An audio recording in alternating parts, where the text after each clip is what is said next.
एक समय की बात है। गौतम बुद्ध के हजारों शिष्य उनके पास अध्ययन करने आते थे। गौतम बुद्ध से जब भी कोई शिष्य ज्ञान प्राप्त कर लेता था, तो उसे किसी दिशा में लोगों को जागरूक करने तथा शिक्षा देने के लिए भेज दिया करते थे। बुद्ध का एक शिष्य बुद्ध के आश्रम में लगभग 6 सालों से था। वह शिष्य महात्मा बुद्ध के पास आया और बुद्ध से कहा, बुद्ध, मुझे यहां आए लगभग 6 साल हो गए हैं। मेरे बाद कितने शिष्य यहां पर आए थे। उनमें से सभी शिष्य को आपने ज्ञान देने के लिए किसी न किसी दिशा में भेज दिया, लेकिन मुझे अभी तक नहीं भेजा। आखिर ऐसा क्यों? क्या मुझे आपका ज्ञान प्राप्त नहीं हुआ है? बुद्ध मुस्कुराए और बोले, यह तो तुम्हें खुद ही समझना पड़ेगा कि मेरा ज्ञान तुम्हें प्राप्त हुआ है या नहीं। वह शिष्य बोला, हे बुद्ध, आपने इन 6 सालों में जो मुझे उपदेश दिया है वह सब मुझे याद है।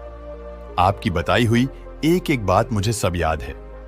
आप कुछ भी मुझसे पूछ सकते हैं, मैं हर प्रश्न का उत्तर देने के लिए तैयार हूं। आप मुझे एक मौका तो दीजिए, ताकि मैं किसी भी दिशा में जाकर लोगों को अपने ज्ञान के बारे में बता सकूं। इस पर बुद्ध ने बोला कि ज्ञान की बात को याद रखने से कोई फायदा नहीं, जब तक तुम उस ज्ञान को खुद नहीं अपना लेते। उस शिष्य ने कहा, जो भी हो, कृपया मुझे एक मौका जरूर दीजिए। आप मुझ पर भरोसा रखें, मैं सभी को अपने ज्ञान से प्रभावित कर सकता हूं। मैं लोगों को ऐसी बातें बता सकता हूं जिससे लोगों के जीवन में शांति आ जाएगी और वह अपना शांतिपूर्ण जीवन जी पाएंगे। फिर बुद्ध ने कहा, अभी तुम तैयार नहीं हो। जब तुम उसके लिए तैयार हो जाओगे तो मैं तुम्हें खुद ही किसी दिशा में जाने के लिए बोल दूंगा। तब उस शिष्य ने कहा, क्या आपने मुझे इन 6 वर्षों में इतना भी ज्ञान नहीं दिया कि मैं किसी को भी अपने ज्ञान से प्रभावित कर पाऊं? बुद्ध ने कहा, ठीक है, तुम पूर्व दिशा में चले जाओ। वहां एक गांव मिलेगा, वहां से भिक्षा मांगकर लाना और अपने ज्ञान से लोगों की मदद करना। कल सुबह तुम वहां अकेले जाना और शाम में आकर मुझे बताना कि तुमने अपने ज्ञान से लोगों की सहायता कैसे की। शिष्य यह बात सुनकर बहुत खुश हुआ और आशीर्वाद लेकर चला गया। वो रात भर ज्ञान समेटता रहा और मन ही मन सोच रहा था कि मैं वहां ज्ञान का ऐसा छाप छोड़ दूंगा कि वहां के लोगों के साथ बुद्ध भी मुझसे प्रभावित हो जाएंगे। सुबह उठकर वह महात्मा बुद्ध को प्रणाम करने गया। उन्हें प्रणाम कर वह पूर्व दिशा की तरफ निकल गया। शाम को जब वह वापस आया तो बुद्ध ने देखा कि उस शिष्य के माथे पर चोट लगी है और खून बह रहा है। बुद्ध ने उसे पट्टी की ओर पूछा, तुम्हें यह चोट कैसे लगी? शिष्य ने कहा, वहां के लोग बहुत ही दुष्ट हैं, उन्हें जरा भी बुद्धि नहीं है। मैं उस गांव में भिक्षा लेने गया, पर किसी ने मुझे भिक्षा नहीं दी। सब मुझे वहां गालियां दे रहे थे। एक व्यक्ति ने भिक्षा तो दी, लेकिन नीचे फेंक कर, और कहा, इसे उठा लो। मैंने उन्हें काफी समझाया, लेकिन मेरी बात सुनने को तैयार ही नहीं थे। उन्होंने मेरे साथ हाथापाई की, जिससे मुझे चोट लग गई। बुद्ध, आप मुझे दूसरी जगह भेजिए जहां के लोगों में ज्ञान हो, वहां के लोग इस तरह के ना हो। बुद्ध शिष्य की बात सुनकर मुस्कुराए और बोले, अगर दूसरे गांव में भी ऐसे ही लोग होंगे तब तुम क्या करोगे? शिष्य ने कहा, बुद्ध, मैं ऐसे लोगों को कोई ज्ञान नहीं दे सकता। वह लोग अज्ञानी है, उन्हें कौन समझाए? बुद्ध ने कहा, वह लोग अज्ञानी नहीं बल्कि ज्ञानी है। उनके पास बहुत ज्ञान है, परंतु उनके पास खुद का ज्ञान है। अब अगर तुम किसी दूसरे के ज्ञान को चोट पहुंचाओगे तो वह कुछ तो कहेंगे ही। तुम्हें ऐसे लोग हर जगह मिलेंगे, तब तुम अपना ज्ञान उन्हें कैसे दोगे? बुद्ध ने कहा, आज तुम आराम करो, कल शाम को मेरे पास आना। शिष्य बुद्ध को प्रणाम करके चला गया।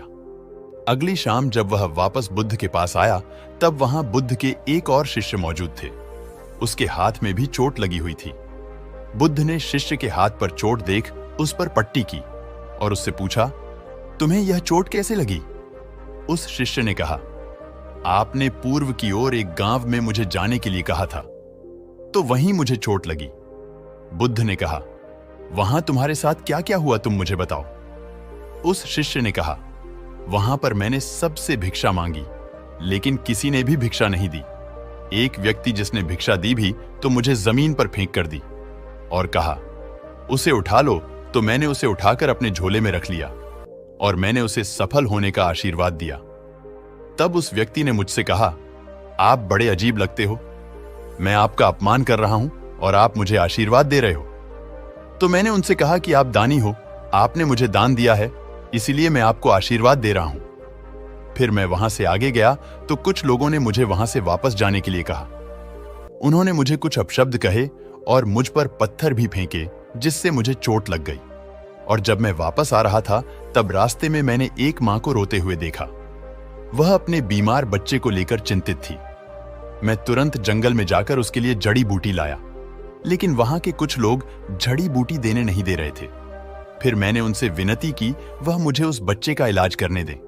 उसके बाद वह जैसा कहेंगे मैं ठीक वैसा ही करूंगा। फिर जिस व्यक्ति ने मुझे भिक्षा दी थी उसने गांव वालों को समझाया। तब उन्होंने मुझे उस बच्चे को जड़ी बूटी लगाने दी। उसके कुछ देर बाद वह बच्चा ठीक हो गया। फिर गांव के जिन लोगों ने मुझसे अभद्र व्यवहार किए थे उन्होंने मुझसे माफी मांगी और धन्यवाद कहा। फिर मैं वहां से वापस आ गया। बुद्ध, मेरी आपसे एक विनती है, उस गांव के लोग बहुत भोले भाले हैं। क्या मैं रोज उसी गांव में जाकर भिक्षा मांग सकता हूं? ये सभी बातें पहला शिष्य खड़ा होकर बड़े ध्यान से सुन रहा था। उसने यह सुनते ही बुद्ध के चरणों में गिरकर कहा, बुद्ध, मैं समझ गया हूं कि अभी मैं उस लायक नहीं हुआ हूं कि मैं दूसरों को ज्ञान दे सकूं। बुद्ध ने कहा, हमें बाहर वैसे ही लोग दिखाई देते हैं जैसे हम अंदर से होते हैं। जब तक हम स्वयं को नहीं बदल सकते तब तक किसी को भी नहीं बदल सकते हैं। खुद में बदलाव लाना भी जरूरी है। अपने आप में बदलाव लाकर ही इस दुनिया को आप जीत सकते हो।